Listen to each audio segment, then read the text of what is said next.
చనిపోవడానికి ముందు ఒక్కసారైనా కాశీ వెళ్ళాలని ఎందుకంటారో తెలుసా? కాశీలో మరణిస్తే మళ్లీ జన్మ ఉండదని భక్తులు నమ్ముతారు. ఎందుకంటే అక్కడ చివరి శ్వాస విడిచే సమయంలో శివుడు స్వయంగా ఆ వ్యక్తి చెవిలో తారక మంత్రం చెబుతాడని విశ్వాసం.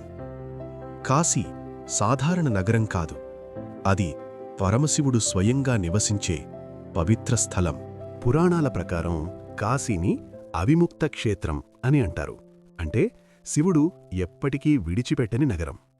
అక్కడ మరణించేవారికి శివుని అనుగ్రహం లభించి ఆత్మకు మోక్షం దొరుకుతుందని నమ్మకం. అంటే జన్మామరణ చక్రం నుంచి విముక్తి లభిస్తుందని విశ్వాసం.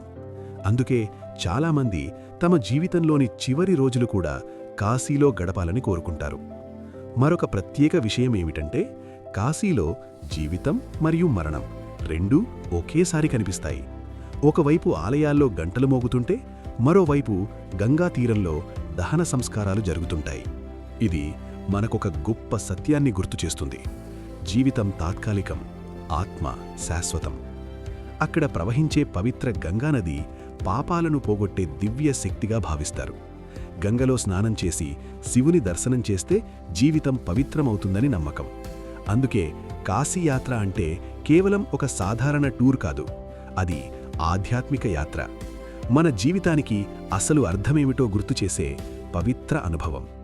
చాలామందంటారు కాశీకి వెళ్ళి వచ్చాక మనస్సు ఎంతో ప్రశాంతంగా మారిపోతుందని.